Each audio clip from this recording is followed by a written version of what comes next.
سلام كم يتمسيز خبركم تحتاتلتين لومي حامس تشعت تحساس تدالو زينا ومسنادو نفلم لنا كتكاتاتولنا بخبر زعدم بيترس منكسي فلما كندنا تبتاتو كنا حقي مسرح من داف مترنافن موحدن حقتات زبل عودة مصنعتي انجيدو أما حداريت زوبا سيمينا وكأي بحري تقبار مدوات ندمعات نمعزابة بأربعة وزوباتات عدتها كايدا إرتراي نبرت جرمن هاجراو مدبات مخاطب بكل مدايات نمدنفع كالات يوم ودرات أولمبيك بوليتيكا مسارحي كهون كم زي قبا تشاينا التحساسيوا أب قداي هاجرات ما كلاي مبراغ قدامه ومتتتاو كم زي يدلي إيران أفليتا إيطاليا قبل علي أمريكا وكوباني أمازون ناي 1.3 بليون دولار مقطعتي بينا حابريتا كاب منستر تعنا لومي أب موشبن ممرمرن مأكلات زباتات مأكل دوبن عن سبان بستقبره ناي لاباراتور مرمراتات 5 زيغاتات بكورونا فيروس ملكافهم ترغاقي صلو اتوم 3 كاب زوا مأكل مالت 13 كاب موشب مأكل 17 دما كاب ممرمر مأكلات كوينم أدراشوم كلته كاب دنبسنبل كلته كاب آخريا حد دما كاب ججرت بارجما مايجوهت غدايف دا جرمن دار قاولوس معسكر دندن عد سوقدو صلوت قال نفعي زبان سنقي عد رأسن عد قيحن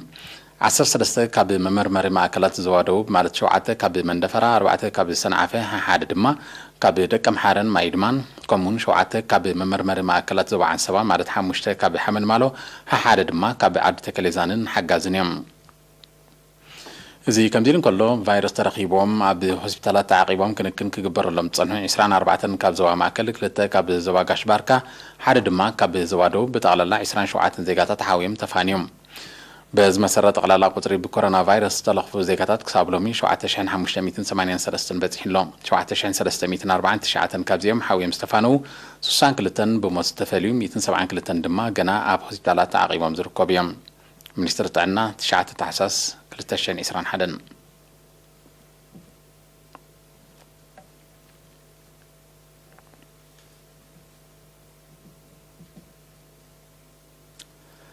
كنا حقي لومي تشعات تحساس مسرح من داف مترنافن موهادن حقتات بزبلارستي عب أدراش هاجراوي كونفدراشن سرحتين ثلاثة إرترا عودة مصنعتي أنجيدو غازتينيا فرتنا عندهم تختاتيلاتنا المينستر زوباو من محدار دايركتور جنفر حقياتو تخصص سولومون أبز أوروبا تمكرو مسرح من داف حقتات أبي إرترا زبل مصنعتو ورغت أب تمكرون مسرحن نايتيكا مسكرم شحن تشعت 209 حدن استبقس من داف حقي وجه حقتات أبي إرترا مزرقح استأوج حقتات عم من داف حقتات زنبرو باللجاتات اندخمتاتن كومون نمتعيك تاعتاتو زقبا أسرارحان مسؤوز الزامودو زعباتاتن بزملكت بسفح مقلت أغريبهم ناي من داف حقتها مكروس قال قدم نصنحها سرحا نصنحها نوصن ولا زوكل يهون بر تمكروس صنحنا دكتيرام عبيلهم زنحجين كامل نصنحنا نحجيو نسرحلو ما بقص زهوننا ونتي لمداو حقتاتنا ويكاز كاستمر يلون نبرو سيو مالتي من داف حقي بزح عندي نحنا كن اتوكلنا نسرح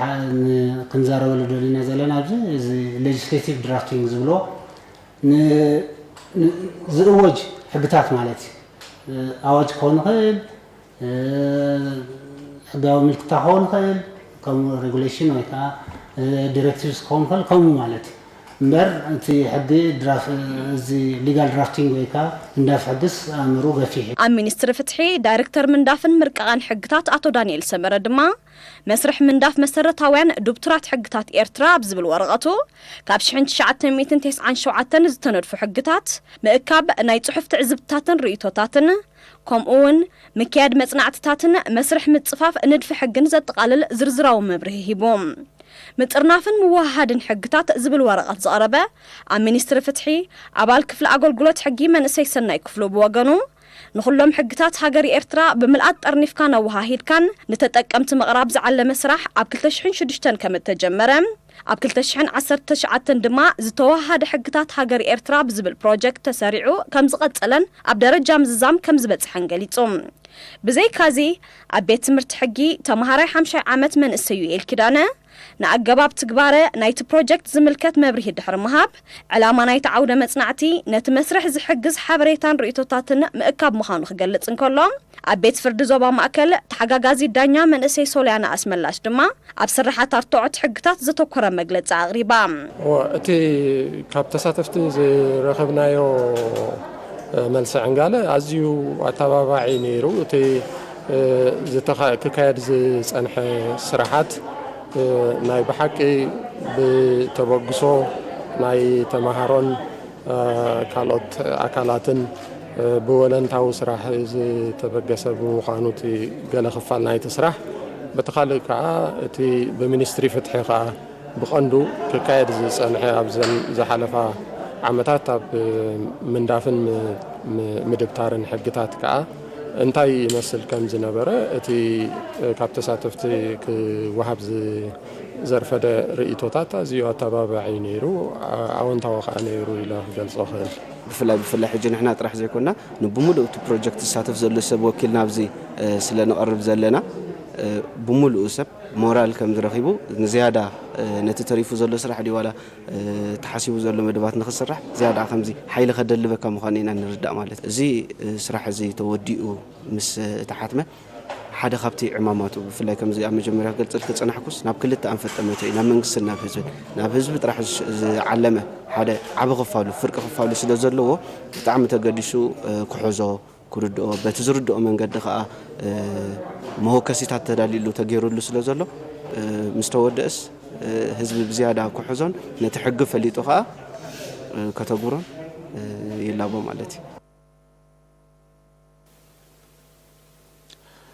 እዚ ከምዚ እንከሎ ከማ ኣካል መደባት ቅነ ሕጊ ንተማሃሮ መባእታ ኣብያተ ትምህርቲ ዞባ ማእከል ብስእኒ ዝተሰነየ ኣስተምህሮ ተዋሂቡ ወኪል ኤሪና ናዝሬት በይን ዘዳለቶ ዜናው ጸብጻብ ለዋም ተኽለ ሚኒስትሪ ፍትሒ ብምኽንያት ሕግን ህንጸት ሃገርን ብዝብል ቴማ ካብ 6 ክሳብ 11 ታሕሳስ ዘካይዶ ዘሎ ቅነ ሕጊ ንተማሃሮ መባእታ ኣብያተ ትምህርቲ ዞባ ማእከል ኣስተምህሮ ወዲቡ ኣብቲ ተማለሾሙን ታሕሳስ ዝተዋህበ ኣስተምህሮ እቶም ተማሃሮ ኣብ ዘለውሉ ዕድመ ክፈልጥዎን ተኾስኪሶም ክዓቢሉን ዝግብኦም ሸነኻት ሕጊ ብተንቀሳቓሲ ሰለስተ ሰነየ መግለጺታት ብክኢላታት ተዋሂብዎም ካብ ሚኒስትሪ ፍትሒ ኣዋሃዲ ኮሚቴ ቅነ ሕጊ መንእሰይ ሰብሪ ኢብራሂም ኣብ ዝሃቦ ሓበሬታ ዕላማቲ ናብ ተማሃሮ ዝቐንዐ ኣስተምህሮ ሕጊ ድሕሪ ምግላጽ እቶም ተማሃሮ ዘርኣይዎ ተገዳስነት ነቲ ጎስጓስ በብደረጃኡ ብሰፊሑ ክስራሓሉ ዘተባብዕ ከም ዝኾነ ሓቢሩ ዝናይሎም ዝወዓለ ንተማሃሮ መባእታ ዝምልከት ኮይኑ ንዖም ዘገድስ ዝበልናዮ ብመልክዕ ኣኒሜሽን ዝተዳለወ መደብ ነይሩ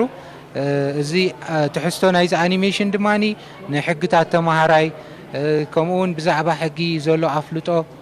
ወይ ዝያዳ ሓበሬታ ንምሃብ ንተማሃሮ ኣብ ኣብያተ ትምህርቲ ኮነ ኣብ መዓልታዊ ህይወቶም ምስ ስድራቤት ምስ ኩሉ ናይ ሕብረተሰብ ዘሎ ተማሃራይ ከመይ ዓይነት ዲስፕሊን ተኸቲሉ ክኸይድ ከም ዘለዎ ዘእንፍት መደባት እዩ ነይሩ ማለት እዩ ካብ ጨንፈር ሚኒስትር ትምህርቲ ዞባ ማእከል መምህራን ተኽላይ ገብረዝገን ሰመራ ኣማኑኤልን ብግድኦም እቲ ኣስተምህሮ ንተማሃሮ ኣዝዩ ኣገዳሲ ምዃኑ ብምጥቃስ ተማሃሮ ኣብ ንኡስ ዕድሞኦም መረዳእትኦም ንኸዕብዩ ከምዚ ዓይነት ኣስተምህሮታት ኣገዳሲ ስለ ዝኾነ ቀጻልነት ክህልዎ ተላብዮም እዞም ህፃናት እዚኦም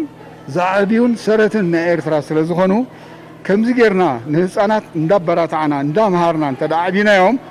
ሃገራውነት ይድልድል ስነ ስርዓት ይኽበር ድሓረይካ እሙናትን ትኩራትን ዜጋታት ኮይኖም ዓብዮም ምስናይ ካልእ ዓለማት እውን ከተወዳድሩ ከለኻ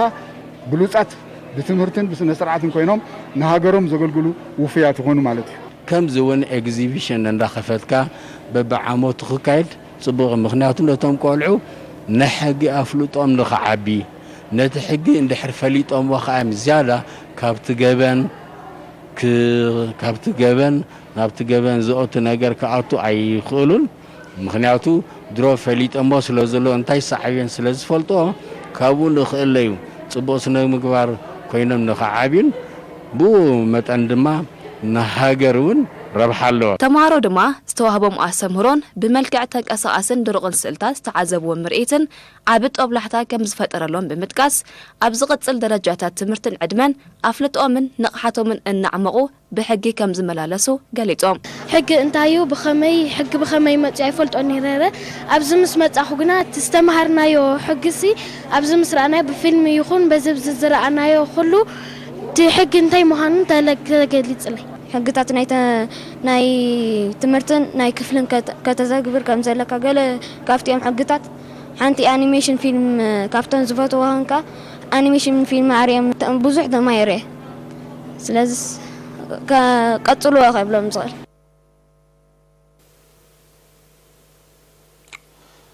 ኣማሓዳሪት ዞባ ሰሜናዊ ቀይሕ ባሕሪ ትግባር መደባት ልምዓትን ማሕበራዊ ኣገልግሎታትን ንምዕዛብ ኣብ 4 ዞባታት ዑደት ኣካይዳ ወኪል ኤሪና ደምሳስ ጸጋይ ንዘዳለዎ ጸብጻብ ኣርሲማ ስመሮም ከተቕርበያ ኣማሓዳሪት ዞባ ሰሜናዊ ቀይሕ ባሕሪ ወይዘሮ ኣስመረት ኣብርሃ ካብ 4 ክሳብ 6 ታሕሳስ ኣብ ዞባታት ናቕፋ ኣፍዓበት ሽዕብን ጊንዳዕን ዑደት ብምክያድ ኣብ ኣገልግሎት ትምህርትን ሕርሻዊ ልምዓትን ከምኡውን ዕቃበት ታሪኻዊ ኣሰራት ዝሰላሰል ዘሎ ንጥፈታት ተዓዚባ ኣብዚ ብኮሚሽነር ባህልን ስፖርትን ኣምባሳደር ዘመደ ተኽለ ተሰንያ ዝገበረቶ ዑደት ወይዘሮ ኣስመረት ኣብ ዞባ ናቕፋ ታሪኻዊ ድፍዓት ሓርነታዊ ቃልሲ ድሕሪ ምዕዛብ ኣብቲ ሃገራዊ ቅርሲ ብዛዕባ ዝወርድ ዘሎ ዕንወትን ብውሱን ዓቕሚ ንምፍዋሱ ዝካየድ ዘሎ ንጥፈታትን መብርሂ ተዋሂብዋ ብተወሳኺ ኣብ ቤተ መዘክር ናቕፋ ብዛዕባ ዘሎ ቅርስታትን ኣገባባት ተዓቃቅቡን ምስ ዝምልከቶም ኣካላትን ኣማሓዳሪ ዞባ ናቕፋን ኣብ ጋድም ሓሊብ ብሓገዝ ማሽነሪ መእለይ ውሕጅ ብምስራሕ ኩነታት ሕርሻ ብዛዕባ ዝመሓየሸሉ ኣገባብ ድማ ምስ ሓረስቶትን كيلات حرشان زتيام بزيكازي ኣብ ጊዕነብ ቲሉክን ብሴስን ዞባ ሽዕብ ሰበኽ ሳግማዊ መነባብሮ ኣብ ኣገልግሎት ትምህርቲ ዝገብሮ ዘሎ ኣሉታዊ ጽልዋ ብዛዕባ ዝመሓየሸሉ ስጉምትታት ምስ ኣማሓደርቲ ከባቢ ርእሰ መምህራንን ተላዚባ ኣብ መወዳእታ 50 ሜታዊት ካብ ስራሕቱ ተዛዚሙ ዘሎ መለይ ውሕጅ ዓድሹማ ብቕልጡፍ ተዛዚሙ ኣብ ስራሕ ብዛዕባ ዝኣትወሉ ሜላታት ምስ ኢንጂነራትን ኪላሃት ሕርሻን ኣብ መደበር ፈልሲ ፍልፍል ኣጋጢሙ ዘሎ ጸገማይ ብዛዕባ ዝፍትሐሉ መንገዲ ድማ ምስ ሓላፍታ መደበርን ሙያውያንን ሓሳብ ተለዋዊጣ ኤርትራውያን ነበርቲ ጀርመን ኣብ ዘቃንዕዎ ሰሚናር ሃገራዊ መደባት መኸተ ብኩሉ መድያቱ ንምድንፋዕ ቃላት እዮም ካብቲ ቦታ ንዝበፅሐና ዜናዊ ጸብጻብ ሚካኤል ሓድጉ ክቕርቦ እዩ ኤርትራውያን ነበርቲ ጀርመን ብ5 ታሕሳስ ኣብ ዘቃንዕዎ ሰሚናር ክተት ከም መድረኻዊ ግድነት ሃገራዊ መደባት መኸተ ንምድንፋዕ ኣብ ዘኽእል መድያት ሰትዮም ኣብቲ ብሃገራዊ ሽማግለ ኤርትራውያን ኣብ ጀርመን ዝተወደበን ብማንዛ ዝተኻየድን ሰሚናር ጠቕላሊ ቆንስል ኤርትራ ኣቶ ክብራብ ተኸስተ ኣብ ህሉ ኩነታት ሃገር ብመንጽር ሃገራዊ መድረኻዊ ተልእኾን ዞባዊ ምዕባለታትን መብርሂ ሂቡ ኣቶ ክብራብ ኣብ ፖለቲካዊ ድሕነታዊ ዜናዊ ዲፕሎማስያውን ቁጠባውን መድያት መኸተን ተራ ኣብ ወጻኢ ዝርከቡ ዜጋታትን ማሕበራዊ ፍትሒ ንምንጋስ ዝሰላሰ ዘሎ ዕማማትን ገስጋሱን ኣብ ምምዕባል ዓቕሚ ሰብ ዝግበር ዘሎ ገዚፍ ወፍርን ውፅኢቱን ከምውን አንጻር ኤርትራ ዘንቀደ ዘይሙኽኒ ተጻብኦታትን ዘይሕጋዊ እገዳታትን ዝምልከት ሰፊሕ መግለጺ ኣቕሪቡ ኣብ መወዳእታ ኣቶ ክብራብ ዓቕሚ መኸተና ደሊብና ንኹሉ ተጻብኦታት ክንምክቶ ሃገራዊ ግዴታናን ሓላፍነትናን ስለ ዝኾነ ብውልቅን ብውዳቤታትን ዝካየድ ናይ መኸተ መደባት ናይ ቀዳምነት ክወሃቦ ከም ዝግባእ ኣስሚሩሉ ሓላፊ ህዝባዊ ውዳበን ንጥፈታት ሃገራዊ ሽማግለ ጀርመን ኣቶ መድሃኔ ተስፋሎም በጎኑ መደባት መኸተ ንምድንፋዕ ብወገን ሃገራዊ ሽማግለ ተታሒዙ ዘሎ ውጥን ስራሕ ዝምልከት ዝርዝር ኣቕሪቡ ኣብቲ ህዝባዊ ሰሚናር ኣብ ልዕሊ ሃገርና ተኣውጁ ዘሎ ዘይሕጋዊ በይናዊ እገዳን ክፈጥሮ ዝኽእል ስምብራትን ንምምካት ካብ ወርሒ ታሕሳስ 2021 ዝጅምር ነፍሲ ወከፍ ዜጋ ከም መበገሲ 200 ዩሮ ክእለት ዘለዎ ድማ ልዕልዩ ከበርክት ኣብ ሓበራዊ ምርድዳ ተበፂሑ ኣብ ዞባ ሰገነይቲ ብሃማመተ ኣብ ዝተወደበ ሞያዊ ስልጠና ዝተሳተፉ 118 መንእሰያት ብ5 ታሕሳስ ተመሪቖም ዕላማት ስልጠና መንእሰያት ንቕሓቶም ክብርኽን ምስ እዋናዊ ምዕባለታት ክጓዓዙን ከምኡውን ሞያ ቀሲሞም ነፍሶም ዝኽእልሉ ባይታ ንምፍጣር ምዃኑ ሓላፊ ሃማመተ ኣብቲ ዞባ መንእሰይ ምሕረታ ኣብ ዓንደ ማርያም ኣብቲ ናይ ምምራቕ ስነ ስርዓት ገሊጹ ሓላፊ ሃማመተ ዞባ ደቡብ ኣቶ ግርማይ ገብሩ ብወገኑ ንኣገዳስነት ናይ ስልጠና ብምጥቃስ ሰልጠንቲ ንዘቐሰምዎ ፍልጠት ኣብ ቦታ ስራሕ ብግብሪ ከንፀባርቕዎ ተላብዩ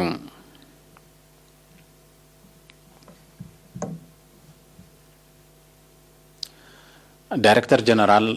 ጨንፈር የቅሬታ ዳይሬክተር ጨንፈር ሚኒስትር ዕዮን ማሕበራዊ ድሕነትን ኣብ ዞባ ጋሽ ባርካ ገዲም ተጋዳላይ ኢዮብ ኪዳነ ተኽለ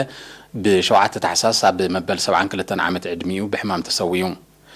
ኣብ 1969 ናብ መሳርዕ ተጋድሎ ሓርነት ኤርትራ ዝተሰለፈን ኣብ 1971 ናብ ህዝባዊ ሓይልታት ሓርነት ኤርትራ ዝተጸንበረን ተጋዳላይ ኢዮብ ኣብ እዋን ሓርነታዊ ቃልሲ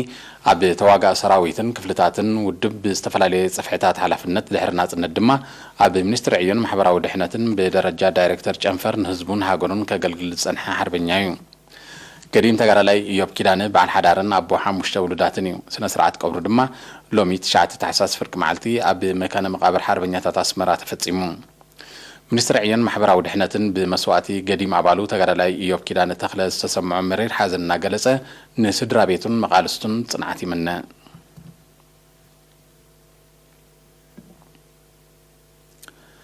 ዝኸበርኩም ተኸታተልቲ ድሕሪ ዛ ሓጻር መሰጋገሪ ተሃጉራዊ ዜናታት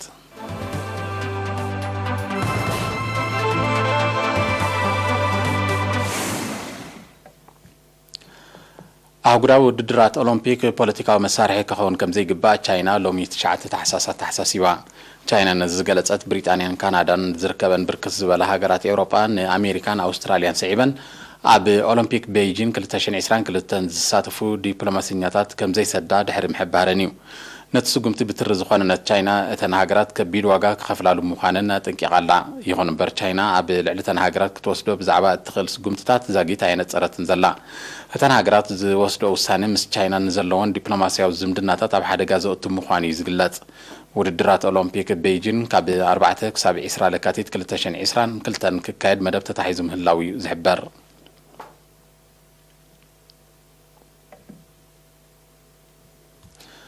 ኣብ ጉዳይ ሃገራት ዞባ ማእከላይ ምብራቅ ገዳማዊ ምትእትታው ከም ዘየድሊ ፕሬዚደንት ኢራን ኢብራሂም ራኢሲ ኣፍሊጡ ፕሬዚደንት ራኢሲ ነዚ ዝሓበረ ትማሊ 8 ታሕሳስ ምስ ፕሬዚደንት ቱርኪ ጣይብ ኤርዶጋን ኣብ ዘካየዶ ናይ ቴሌፎን ዝርርብ እዩ ገዳማዊ ምትእትታው ንተወሳኺ ጸገም ከም ዘቃልዕ ዝገለጸ ፕሬዚደንት ራኢሲ ሃገራት ውሽጣዊ ጉዳያትን ባዕልን ክፈትሓ ክተባብዓ ከም ዝግባእ ኣረዲዩ ኣብ ውሽጣዊ ጉዳያት ሃገራት ገዳማዊ ምትእትታው ቀንዲ ጠንቂ ጸጥታዊ ቅልውላው ኮይኑ ከም ዘሎ ጸብጻባት ይረዱ እዚ ከምዚ ኢሉ እንከሎ ፕሬዚደንታት ኢብራሂም ራኢሲን ጣይብ ኤርዶጋንን ሃገራቶም ኣብ ምግታእ ሽበራን ምምዕባል ቁጠባን ብሓባር ክሰርሓ ተረዳዲኦም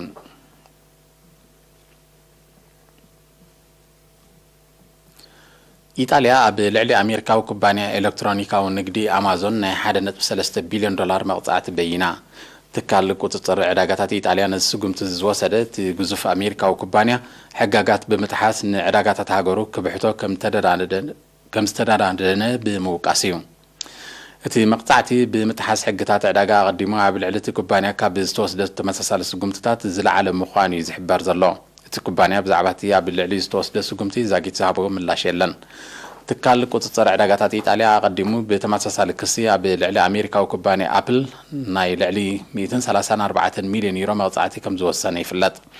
ዓበይቲ ኩባንያታት ቴክኖሎጂ ኣሜሪካ ንዕዳጋታት ዓለም ንምብሓት ሕግታት ከም ዝጥሕሳ በብእዋኑ ክግለጽ ጸኒሑ እዩ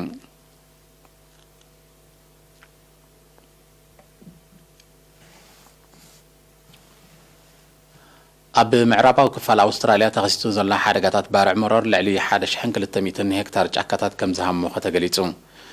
እቲ ዛጊት ጠንቁ ዘይተነጸረ ሓደጋ ብደረቕን ውዑይን ንፋስ ተደፊኡ ናብ ሰፊሕ ከባቢታት የልሕም ብምህላው እቲ ክሳራ ብተዓጻጻፊ ክዛይድ ከም ዝኽእል ብኣጉ ይእመት እቲ ባርዕ ተኸሲቱሎ ኣብ ዘሎ ከባቢታት ዝለዓለ ናይ ሓደጋ መጠንቀቕታ ከም ተኣወጀ እዩ ዝቃላሕ ዘሎ ነቲ ባርዕ ንምቁፅጻር ሰፊሕ ስርሒት ይካየድ እኳ እንተሎ ዛጊት ግና ክግታ ከም ዘይከኣለ ሰብ መዚ ስርሒት መጥፋእቲ ሓዊ ኣውስትራልያ ኣፍሊጦም ኣብ ኣውስትራልያ ሓደጋ ባርዕ መሮር ክኽሰት እዚ ናይ ፈለማ ከም ዘይኮነ ዝጠቕሱ ጸብጻባት ጠንቁ ክሊማዊ ነውፂ ምዃኑ የረዱ ክሊማዊ ነውፂ ኣብ ኣውስትራልያ ጥራይ ዘይኮነ ኣብ ካልኦት ክፍላት ዓለም እውን ጠንቂ ዝተፈላለየ ባህርያዊ ሓደጋታት ይኸውን ከም ዘሎ እቶም ጸብጻባት ብተወሳኺ ይሕብሩ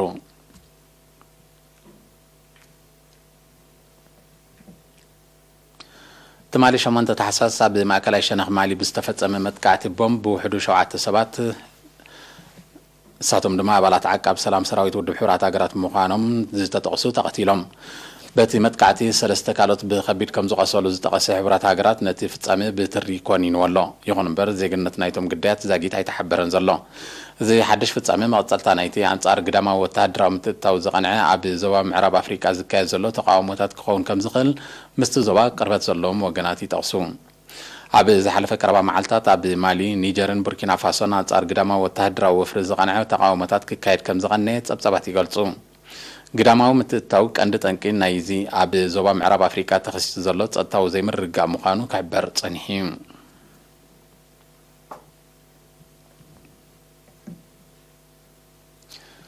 روسيا تمالي شمونتا تحساس ناب كل ايرا كم ستتصقع عن زغلصتن نفرتو فرنسا اكواليما كم زملست افليطا اتي اب كل اير تصليم بحر استخايدن ناي مكلام سرحيت وحس منبار زتقسم منستر مكلخال روسيا فرنسا تختخوي نطفتات كم موساد كتكتب اتحساسيبون بامريكا زمراح كيدان سمين اتلانتيك نيتو اب كل اير روسيا تختخو زغونه وتادراو نطفتات كايد كم صنحت صبصبات منستر مكلخال روسيا يحبرون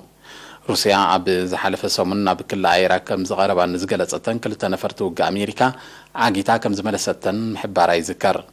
امريكا اب كبابي صليم بحري مس يوكرين حبرا وتادراو لمد كتكايد كم صنحت هنا يرسعن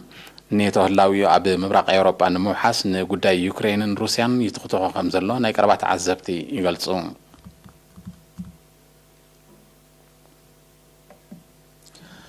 اب سميناو كفال اسبانيا تخصيصو بزلو بردن ورچن زعبللو كتور قزحين ناي متنققتا حبريتات محلاليفو بسنكت كناتات اير درو حيلو حادغاتات تشكركرت كم زغاطم زغلصو سمزتا هاجر حزبي هيوتن مدحان تنقاق كزوتر تحساسيبو مالو بتتريب بركت زبلو محبر قطباو نطفتات تسناخيلهم كم زلو اتم سبسلطان افليطم كيلاتات ميترولوجي اسبانيا تحما كناتات اير كساب زمت قدام سنبت قصل كم زخل يموتو بمهلاهم كل مدايو كساراتات كوسخ تخلو كم زلو تغليصو